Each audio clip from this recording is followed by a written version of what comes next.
नमस्कार, मैं वसीम अख्तर और आप देख रहे हैं द लीडर हिंदी। हमारे साथ इस वक्त एक खास मेहमान प्रोफेसर चारू मेहरोत्रा हैं। आप गोकुलदास महिला महाविद्यालय मुरादाबाद की प्राचार्य हैं। इससे पहले आप बरेली कॉलेज में एसोसिएट प्रोफेसर रही हैं। लंबे वक्त तक वहां आपने बच्चों को पढ़ाया है और अब मुरादाबाद में हैं। स्टूडियो में बुलाने के पीछे जो मकसद है हमारा डॉक्टर चारू मेहरोत्रा को, तो वो ये है कि आप कोलंबो की एक यूनिवर्सिटी है होराइजन, वहाँ रिसर्च पेपर पढ़कर आई हैं अंग्रेजी साहित्य पर। चारू जी, जैसे आप ऐसे समय में वहाँ गई हैं, अगर हम श्रीलंका की बात करें कि आर्थिक स्थिति वहाँ पे ठीक नहीं है, जिससे जब आप रिसर्च पेपर तो आपने पढ़ा ही होगा, जाहिर सी बात है कि जब कोई श्रीलंका या खासतौर से कोलंबो जाता है तो वो वहाँ पे और भी तमाम चीज़ें देखता है। तो जैसे आप विदेश में और भी जगह गई हैं, तो अगर हम श्रीलंका को देखें तो जब आप वहाँ घूमी होंगी तो क्या आपको ज़्यादा अच्छा लगा? देखिए, अपेरेंटली हम समाचार पत्रों से तो पढ़ते रहे कि वहाँ की फाइनेंशियल कंडीशंस अच्छी नहीं है। ये बात बिल्कुल सही है कि वहाँ की फाइनेंशियल कंडीशंस अच्छी नहीं है और महंगाई थोड़ी नहीं, बहुत महंगाई है। और शायद यही कारण कि गवर्नमेंट जो है वो इस तरीके के चीज़ें कर रही है जिससे कि टूरिस्ट वगैरह आएँ, लोग बाहर से आएँ और इनकी इनकम बढ़े।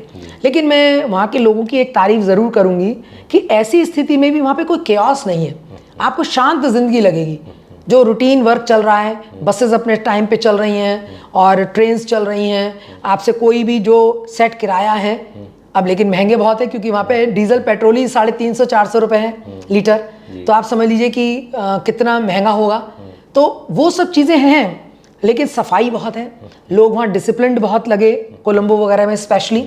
और इस तरह की नहीं है कि गरीबी होने की वजह से लोग आपसे भीख मांगे। जैसे हम बहुत माइथोलॉजिकल जगहों पर भी गए तो वहाँ हमने देखा कि हर चीज़ एक सिस्टमेटिक उसमें है कि आप ये चीज़ खरीदें, वो खरीदें या जो भी करें। और जहाँ हम लोग की हिंदू माइथोलॉजी की चीज़ें, रावण का वो टीला है और चीज़ें हैं, तो आदमी को क्रेज़ होता है कि इतनी दूर आए हैं तो अशोक वाटिका भी देख लें कि जहाँ पे सीता जी को कैद करके रखा गया था, या हनुमान जहाँ गए थे। तो बहुत सारी ऐसी माइथोलॉजिकल जगहों पर भी हम गए तो वहाँ हमने देखा कि वहाँ पर भी ऐसा कुछ नहीं है कि जैसे मंदिर पे एकदम भीड़ लग जाती है और आपको ध्यान पूजा करने नहीं दिया जाता। तो ऐसे वहाँ मांगने वाले भी मुझे तो दिखाई नहीं दिए।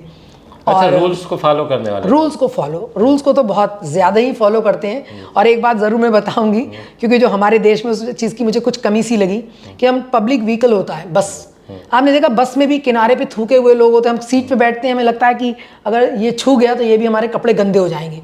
और 100% आप अगर कपड़े उठाकर थोड़ी सी ऊपर उचका के ना बैठें तो जब आप उतरेंगे बस से तो आपके नीचे की पैंट या वो सब काली हो चुकी होगी, गंदी हो चुकी होगी। लेकिन ना पीक के निशान, ना बसों में गंदगी। और सबसे बड़ी बात कि आप जैसे हम लोग चलते रहते हैं, किसी ने केला खाया और खिड़की से बाहर फेंक दिया, चाहे वो केला वहाँ से गुजरने वाले के ऊपर ही छिलका गिर जाए। लेकिन वहाँ पर ये स्ट्रिक्ट रूल है, बता रहे थे कि अगर पैसेंजर्स जो हैं टूरिस्ट बसों के वो कूड़ा वगैरह बाहर फेंकते हैं तो बस का जो ओनर है और जो बस का कंडक्टर है वो फाइन देगा। इसलिए उन्होंने डस्टबिन वगैरह सब वहाँ बना रखे हैं और बार बार वो इस बात पे रहते हैं कि कोई भी बाहर कूड़ा ना फेंके। तो बस के अंदर उन्होंने वो बना रखा है डस्टबिन। और वो खुद ही ले लेते हैं, आपको कुछ देंगे खाने पीने के लिए, नाश्ता वगैरह, उसके बाद वो सारी चीज़ें खुद ही लेके उस कूड़ेदान में डाल देते हैं कि जिससे हम लोग इधर उधर उसको ना फेंकें। तो ये थोड़ा सिस्टम जो है वो बहुत मुझे इम्प्रेस किया कि ये लोग they are also taking pains for that कि यहाँ इस तरह गंदगी ना हो।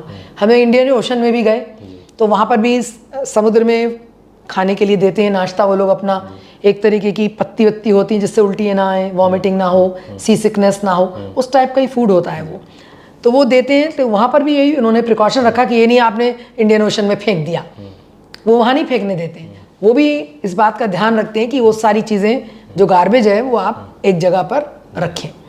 तो ये सब चीज़ें जो हैं वो थोड़ा डिसिप्लिन उसको रखते हैं और इसीलिए सफाई है और बहुत अच्छा वहाँ का जो है वो फ्रेश एकदम एटमॉस्फेयर है, ग्रीनरी बहुत है और लोग जो हैं वो पेड़ों को लगाने में ज़्यादा यकीन करते हैं, काटने में कम यकीन करते हैं, ऐसा मुझे लगा। क्योंकि मेन रोड्स पर भी बहुत ज़्यादा ग्रीनरी है। ऐसा नहीं कि चौड़ी रोडें हैं तो पेड़ नहीं हैं, तो वहाँ पर भी साइड में काफ़ी पेड़ हैं।